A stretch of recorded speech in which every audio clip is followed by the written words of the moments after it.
하나님의 말씀은 요한복음 2장 1절에서 11절까지 말씀입니다. 요한복음 2장 1절에서 11절까지 제가 가지고 있는 성경은 신약성경 144페이지 요한복음 2장 1절에서 11절.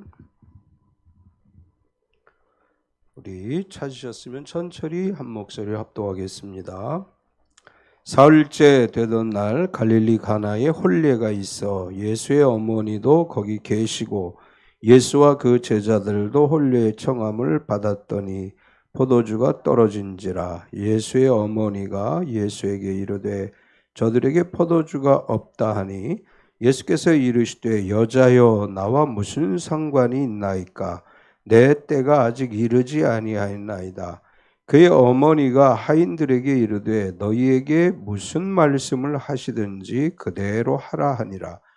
거기 유대인의 정결 예식을 따라 두세 통 드는 돌 항아리 6이 놓였는지라.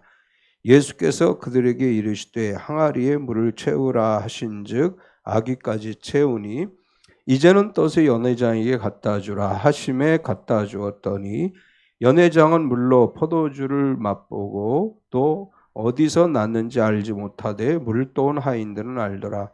연회장이 신랑을 불러 말하되 사람마다 먼저 좋은 포도주를 내고 취한 후에 낮은 것을 내거늘 그대는 지금까지 좋은 포도주를 두었도다 하니라.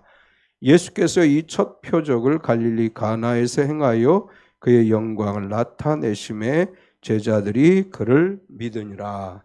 아멘. 요한복음에는 7가지 기록이 기록되어져 있습니다.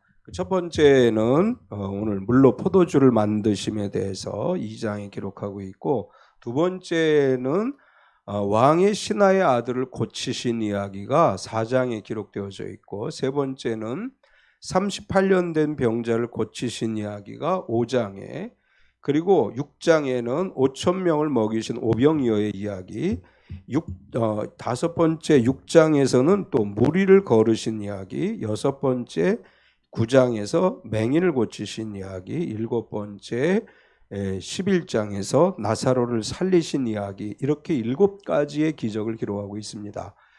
요한복음에 기록된 7가지 기적 사건 중에서 제일 첫 번째 물로 포도주를 만든 사건이 이제 2장에 기록되어져 있는데, 1장은 이렇게 시작을 했죠. 태초에 말씀이 계시니라.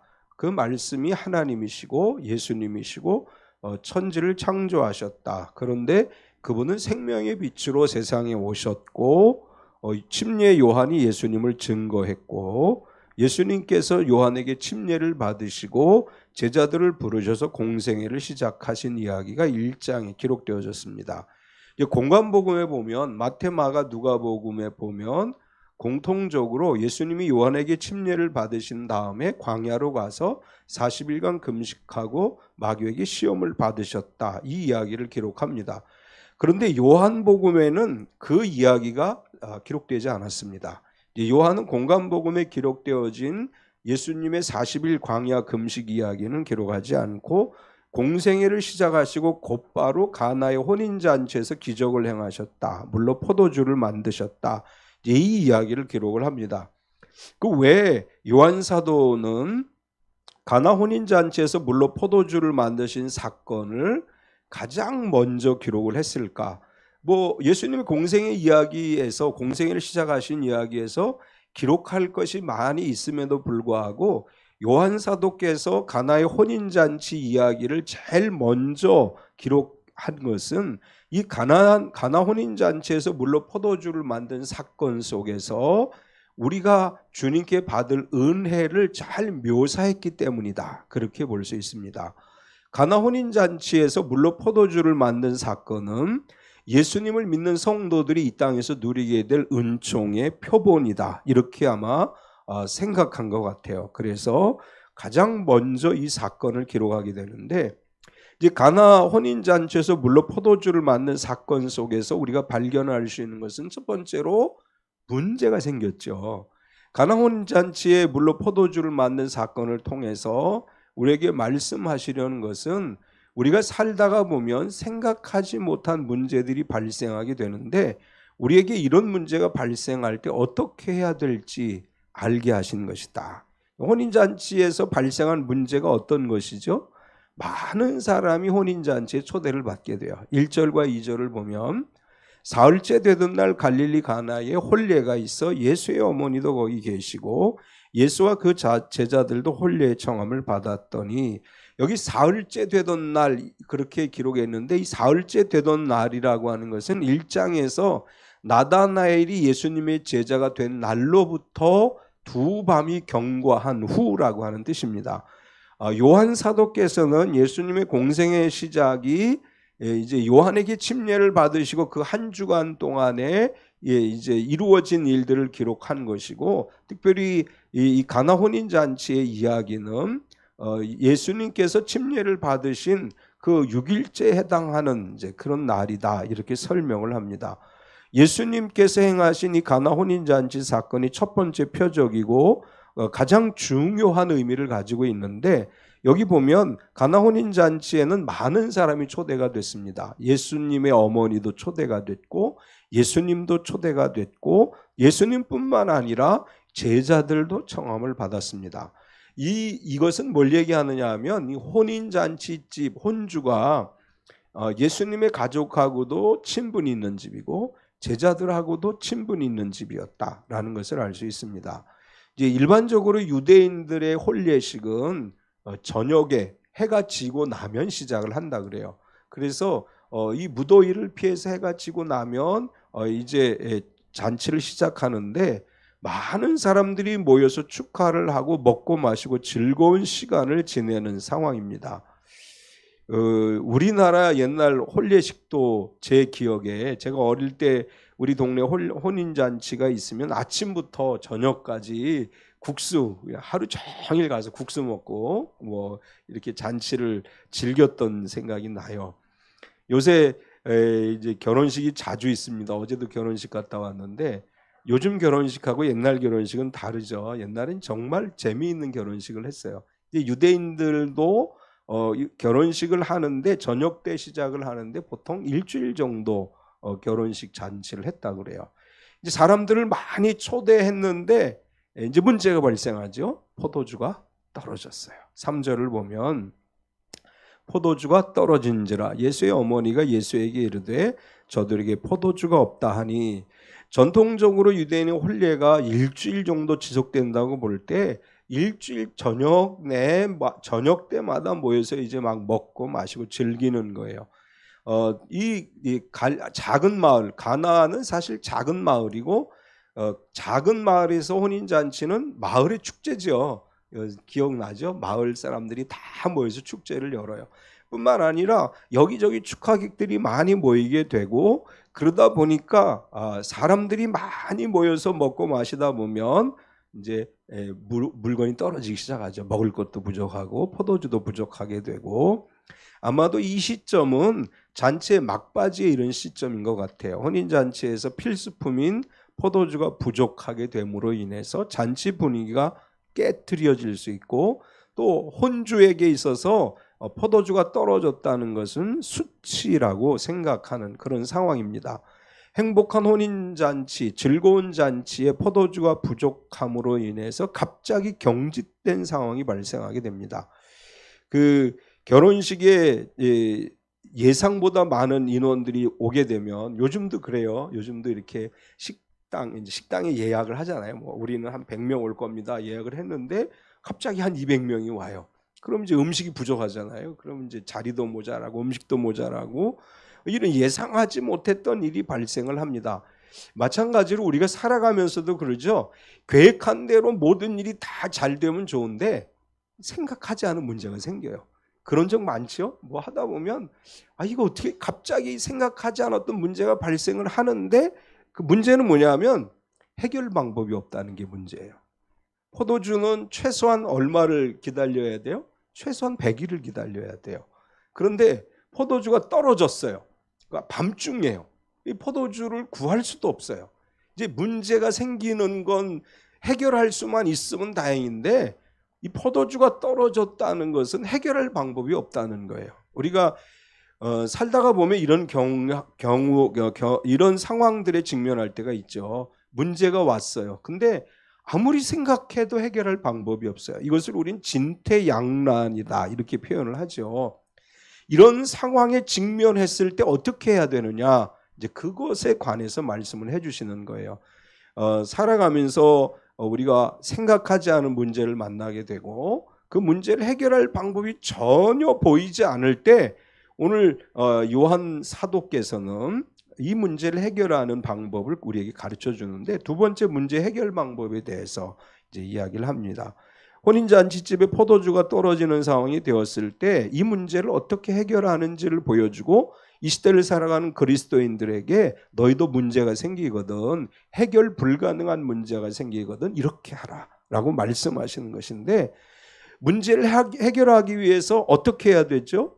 문제를 주님께 고백해야 됩니다. 3절을 다시 보면 포도주가 떨어진지라 예수의 어머니가 예수에게 이르되 저들에게 포도주가 없다 하니, 예수님의 어머니 마리아는 이 혼주와 친한 사이였을 거예요. 그러니까 그 집에 가서 주방 일을 도왔던 것 같고, 포도주가 떨어졌다는 것을 안 것은 주방에서 같이 도와주다가 보니까 뭐가 떨어졌는지를 알게 됐고, 그래서 포도주가 떨어진 것을 알고 이 포도주 문제를 해결하지 않으면 이 혼인잔치집의 마무리가 이상하게 되기 때문에 예수님에게 와서 이렇게 얘기해요. 저들에게 포도주가 없다. 예수님에게 문제를 가지고 온 것입니다. 예수님에게 가지고 와서 포도주가 없다, 이 말은 이 포도주가 없으니까 해결해 달라 이런 이야기죠. 우리가 해결할 수 없는 문제가 생기면 가장 먼저 해야 될 일이 주님께 고백하는 거죠. 세상에서 문제를 해결하려고 애를 써봐야 해결 방법은 없어요. 그럴 때 어떻게 하느냐? 주저하지 말고 그 문제를 가지고 주님께 고백해야 됩니다. 우리가 잘 아는 마태복음 11장 28절에 이렇게 예수님 말씀하셨어요. 수고하고 무거운 짐진 자들아 다 내게로 오라. 내가 너희를 쉬게 하리라. 시편 55편 20절에 보면 같이 읽어볼까요? 졸린데 내 짐을 여호와께 맡기라. 그가 너를 붙드시고 의인의 요동함을 영원히 허락하지 아니하시리로다. 아멘. 빌립보서 4장 6절 같이 읽습니다. 아무것도 염려하지 말고 다만 모든 일에 기도와 간구로 너희 구할 것을 감사함으로 하나님께 아뢰라. 아멘. 요한복음 14장 1절 너희는 마음에 근심하지 말라. 하나님을 믿으니 또 나를 믿으라. 아멘. 해결하기 어려운 문제는 주님께 맡기는 거예요. 자주 이 구절을 제가 인용하는데, 여기서 맡긴다고 하는 건 굴려버려라, 그런데 던져버려라 그런 뜻이에요. 네가 그거 가지고 애쓰지 말고 그냥 주님께 딱 토스해버려. 이제 토스라고 하는 표현 쓰죠. 우리가 토스해버려라. 그러면 주님께서 너를 붙들어 주시고 너의 모든 문제를 해결해 주실 것이다. 내 등에 짐을 짊어지고 고생, 그 짐 때문에 힘들어하면 문제 해결 안 돼요. 짐을 벗어서 주님 앞에 내려놓아야 돼요. 그리고 주님께로 던져버려야 돼요. 주님 앞에 문제를 고백한 다음엔 어떻게 해요? 선포해야 됩니다. 4절과 5절에 보면 예수께서 이르시되 여자여 나와 무슨 상관이 있나이까? 내 때가 아직 이르지 아니하였나이다. 그의 어머니가 하인들에게 이르되 너희가 무슨 말씀을 하시든지 그대로 하라 하니라. 마리아가 예수님에게 와서 저 사람들에게 포도주가 떨어졌어, 네가 어떻게 좀 해봐. 그러니까 예수님이 예 어머니 알았습니다, 제가 문제를 해결하겠습니다 이렇게 대답하신 게 아니에요. 지금은 내 때가 아닙니다. 지금 내가 이걸 해결해야 될 때가 아닙니다.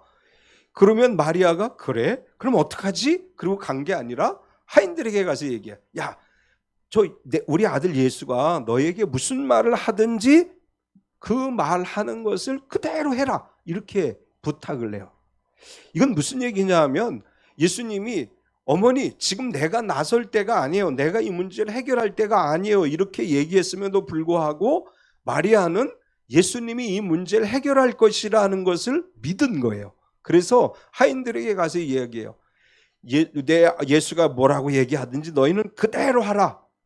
문제를 해결하는 비법이 바로 이런 거예요. 우리가 어떤 문제를 가지고 기도 막 하는데 바로 응답이 와요? 확신이 생겨요? 정말 해결될 것 같아요. 기도했더니 정말 확신이 생겼어요. 그런 경우는 많지 않죠. 기도했음에도 여전히 마음에 확신이 없고 응답이 없을 때도 있어요. 그런데 마리아는 예수님에게 직접 얘기했는데 예수님이 예 어머니 내가 하겠습니다 라고 얘기하지 않았음에도 불구하고 할 것을 믿고 얘기한 거예요. 우리가 기도한 다음에 해야 될 일은 당장에 나에게 응답이 없더라도 주님이 하실 것을 믿어야 돼요. 그리고 하인에게 이야기한 것처럼 선포해야 돼요. 우리 입으로 주님이 해결해 주십니다. 주님께서 우리의 기도에 응답해 주십니다. 반드시 이루어집니다. 이렇게 선포하면 문제는 해결되는 역사가 일어납니다. 마음에 확신이 없다고 해서 주저하지 마세요. 내 마음의 응답이 아직 오지 않았어도 예수님이 내 때가 아닙니다라고 얘기했음에도 불구하고 마리아가 가서 막 이야기하잖아요. 우리에게 그 믿음만 있으면 역사는 일어나게 돼 있어요. 주저하지 맙시다. 담대하게 나아갑시다. 그리고 문제가 해결되기 위해서 순종이 있어야 되죠. 6절에서 8절까지 거기에 유대인의 정결 예식을 따라 두세 통 드는 돌 항아리 6이 놓였는지라. 예수께서 그들에게 이르시되 항아리에 물을 채우라 하신즉 아기까지 채우니 이제는 떠서 연회장이 갖다 주라 하심에 갖다 주었더니, 예수님께서 내 때가 아니에요 라고 이야기했지만 어머니 마리아가 예수가 이야기하면 너희가 무조건 순종해라 이렇게 이야기하고 나니까 예수님이 조금 있다가 하인들에게 이야기해요. 야, 저 돌 항아리 6개에다가 물을 떠서 갖다가 채워놔라. 그래서 이제 하인들이 열심히 물지개를 쥐고 물을 떠서 돌 항아리에 갖다 채웠어요. 근데 예수님 뭐라 그래요? 이걸 떠서 연회장에 갖다 주라. 이제 하인들이 이렇게 생각해요. 아니 이 사람이 정신 나간 사람이네. 물을 떠가지고 그냥 처음부터 이렇게 연회장에 갖다 주라고 하면 되지. 이걸 왜 항아리에다 갖다 부어라 해서 열심히 갖다 부었더니 이걸 또 떠서 연회장에 갖다 줘. 아니 처음부터 그냥 한꺼번에 시키면 되지. 왜 이렇게 했어? 성경에 보면 하인들이 그렇게 항의하지 않아요. 그냥 시키는 대로 해요. 물을 떠서 항아리에 채우고 항아리에 있던 물을 떠서 연회장에 갖다 줘요. 주님 우리에게 온전한 순종을 원하십니다. 주님이 우리에게 말씀하시는데 우리가 가끔 주님에게 따져요. 아니 왜 예수님, 왜 하나님 그렇게 해야 되는데요? 아니 처음부터 이렇게 말씀하시면 되지 왜 이렇게 하라고 해서 했더니 또 이걸 이렇게 하라고 하세요? 그렇게 하나님께 항의해 본 적 없으세요? 우리가 종종 기도하면서 그렇게 항의를 해요. 아니 왜 처음부터 들어주시면 되지 왜 이렇게 하라고 해서 열심히 했는데 또 이렇게 하라고 하세요? 우리가 그렇게 하나님을 향해서 항의하면 기적은 안 일어나요. 그래도 순종하는 거예요. 합리적이지 않은 것처럼 보여도, 논리적이지 않은 것처럼 보여도 우리가 그 말씀이 부당하다고 생각해도 순종할 때 거기에 하나님의 기적은 반드시 일어납니다. 돌 항아리에 물을 채우고 떠다가 주고 이거 불합리한 것이라고 생각할 수 있어요. 그럼에도 하인들이 아무 말도 하지 않고 순종할 때 사실은 하인들이 믿음이 있어서 그렇게 한 거 아니에요. 그냥 순종한 거예요. 순종할 때 하나님의 기적은 일어납니다. 우리 참빛교회 성도들이 순종으로 기적을 경험하는 사람들이 되시기를 축원합니다.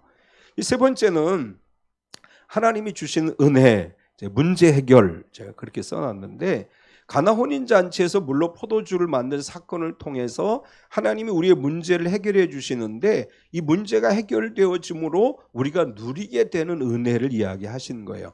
물로 포도주가 되듯 우리가 받는 은혜는 창조의 기적을 주십니다. 구절을 보면 연회장은 물로 된 포도주를 맛보고도 어디서 났는지 알지 못하되 물도온 하인들은 알더라. 연회장이 신랑을 불러. 하인들은 물을 떠다가 돌 항아리에 채웠고 이 물을 떠서 연회장에 갖다 줬더니 포도주가 됐어요. 이건 창조의 기적이죠. 물론 무에서 유를 창조한 창조는 아니죠. 물이라고 하는 게 있었으니까 물이 포도주가 되는 건 창조의 기적입니다. 하나님께서 우리의 문제를 해결하실 때 창조의 기적을 이루실 줄 믿습니다. 그런데 여기서 한 가지 우리가 볼 수 있는 것은 물이라고 하는 창조의 기적의 도구가 있었다고 하는 것이죠. 예수님께서 물을 이용하셔서 포도주를 만드셨습니다. 우리가 가진 작은 것 주님 손에 올려질 때 그것이 창조의 기적의 도구가 될 줄 믿습니다. 한 아이가 가지고 왔던 보리떡 5개, 물고기 2마리로 5천 명을 먹이는 기적의 도구가 됐습니다. 우리의 가진 작은 것 하나 주님 앞에 올려질 때 주님께서 우리가 드린 이 작은 것 하나 가지고 물로 포도주를 만들고 오병이의 기적을 행하시듯이 우리의 것으로 기적을 행하실 줄 믿습니다. 우리가 드려지는 시간이 기적의 도구가 되고, 우리가 드리는 물질이 기적의 도구가 되고, 우리가 드리는 찬양이 기적이 되고, 우리의 기도가 기적이 되는 역사가 일어날 줄 믿습니다. 또 하나님의 은혜는 항상 좋은 것을 주시는 은혜예요. 10절을 보면 말하되 사람마다 먼저 좋은 포도주를 내고 취한 후에 낮은 것을 내거늘 그대는 지금까지 좋은 포도주를 두었도다 하니라. 연회장은 예수님이 물로 포도주를 만드신 그 포도주를 맛보고 감탄을 해요. 일반적으로 우리 이제 잔치를 하면 처음에는 막 좋은 음식 나오잖아요. 그러다가 시간이 지나면 음식이 좀 부족하면 이것저것 막 섞어서 조금 질 낮은 음식이 나와요. 포도주도 처음에는 좋은 포도주 하다가 한 일주일쯤 되면 포도주가 떨어지기 시작하면 이제 그때부터 막 좀 질이 낮은 포도주를 갖다가 제공하지요. 뭐 잔치를 크게 베풀다 보면 이제 허다하게 발생할 수 있는 일들인데, 이 연회장은 감격을 한 것이 잔치가 끝나갈 무렵임에도 불구하고 품질이 좋은 포도주로 사람들을 대접했다. 그래서 신랑을 불러 칭찬했다. 사실 이건 이렇게 얘기하시는 거예요. 하나님의 은혜는 변하지 않습니다. 하나님은 시시각각 변하지 않아요. 언제나 좋은 것을 주십니다. 하나님은 우리 아버지셔요. 그래서 처음에는 좋은 거 주었다가 믿음이 점점점 좋아지면 자 이제는 네가 믿음이 좋으니까 이제는 좀 덜 좋은 거 줄게 이러시는 분이 아니라, 처음에 좋은 것을 주신 분은 끝까지 좋은 것을 주시는 분이에요. 하나님 우리에게 좋은 것을 주시는 줄 믿습니다. 우리 하나님 앞에 원망하지 마. 하나님 왜 겨우 이거예요? 아니에요. 하나님 주신 건 좋은 거예요. 우리가 생각하지 못했지만 하나님 우리에게 좋은 것을 주시는 거예요. 그래서 요한 사도는 그것을 우리에게 이야기하려고 하는 거예요. 여러분에게 주신 하나님의 은혜는 항상 좋은 것입니다. 여러분들에게 주신 하나님 은혜는 변하지 않는 것입니다. 이걸 말씀해 주는 것이고, 왜 예수님은 첫 번째 표적을 가나 혼인잔치 집에서 행하셨느냐? 우리 신앙생활은 혼인잔치에 참여하는 것과 같은 거죠. 예수님 다시 오시면 재림의 때에 천국에서 혼인잔치가, 어린 양의 혼인잔치가 있을 것이다 이렇게 말씀해요. 우리는 지금 이 세상에서 천국의 혼인잔치를 참여하는 삶을 살아가고 있는 것입니다. 우리의 예배는 잔치가 돼야 돼요. 우리의 예배는 잔치예요. 항상 기쁨과 즐거움이 있는 잔치고 항상 좋은 것으로 채워주시는 하나님 은혜가 임하는 잔치입니다. 이제 마지막으로 이렇게 예수님께서 기적을 행하신 것은 믿음을 더욱 굳게 하기 위한 것입니다. 11절을 보면 예수께서 이 첫 표적을 갈릴리 가나에서 행하여 그의 영광을 나타내심에 제자들이 그를 믿으니라. 물로 포도주를 만든 사건을 통해서 제자들이 믿었다 이렇게 기록을 합니다. 하인들은 자신들이 떠온 물이 포도주가 된 걸 알았지만 요한은 하인들이 믿었더라라고 기록하지 않았어요. 자기들 손에 의해서 기적이 이루어진 걸 보았지만 그들은 그것을 가지고 예수님을 그리스도로 믿지 못했습니다. 반면에 제자들은 자신들의 눈앞에서 일어난 물로 포도주가 되는 사건을 보고 예수님을 믿었고 그들의 믿음이 더 굳건해졌습니다. 이 가나 혼인잔치를 통해서 성도들에게 주신 하나님의 메시지는 하나님이 우리에게 베풀으신 은혜를 보고 믿음이 더 굳건한 성도가 되어야 된다라는 것입니다. 우리가 하나님께 은혜를 받았음에도 불구하고 하나님에 대한 믿음이 약해진다면, 하나님에 대한 그 믿음이 점점 더 굳건해지지 않는다면 우리에게 주어진 은혜가 점점 소멸되어질 수밖에 없습니다. 믿음이 굳건해지는 성도가 됩시다. 작은 은혜에도 감사할 줄 알고 이것이 하나님께서 나에게 주신 좋은 은혜임을 고백하면서 언제나 믿음이 굳건해지고 믿음으로 살아가는 우리 참빛교회 성도가 되시기 바랍니다. 물론 포도주를 만드신 주님께서 오늘도 참빛교회 성도들을 위해 기적을 행하시고 늘 좋은 것으로 충만하게 채워주셔서 주님의 나라와 교회와 선교와 나눔을 위해 쓰임받게 하실 줄 믿습니다. 이런 복을 누리는 참빛교회 모든 가족이 되시기를 축원합니다. 이 시간 우리 한번 통성으로 기도합시다. 하나님, 우리에게 해결하지 못한 문제, 해결하기 어려운 문제 있습니다. 주님, 어떤 문제가 됐든지 우리의 문제가 물로 포도주가 되듯 하나님의 기적을 통해 문제가 해결되게 하시고, 또 우리에게 항상 좋은 것을 주시는 주님의 은혜가 3월 한 달에도 우리의 삶 가운데 넘치게 하옵소서. 같이 한번 통성으로 기도합시다. 할렐루야. 거룩하신 하나님 감사합니다. 주님, 언제나 우리에게 좋은 것을 주시고 언제나 풍성하게 채워주신 하나님이심을 믿습니다. 사랑하는 하나님, 우리에게 오늘도 물로 포도주를 만들듯 창조의 기적이 필요합니다. 이 나라 이 민족에게 기적이 필요합니다. 우리 교회의 기적이 필요합니다. 우리 성도들의 사업체의 기적이 필요합니다. 하나님의 놀라운 역사가 우리 사랑하는 성도들의 직장에 나타나게 하시고 각 가정마다 나타나게 하여 주시옵소서. 하나님께서 예수 그리스도의 그 물로 포도주를 만드는 사건과 같이 오늘도 우리 속에 선한 능력으로 기적을 행하셔서 하나님의 영광을 온전히 드러내게 하여 주시옵소서.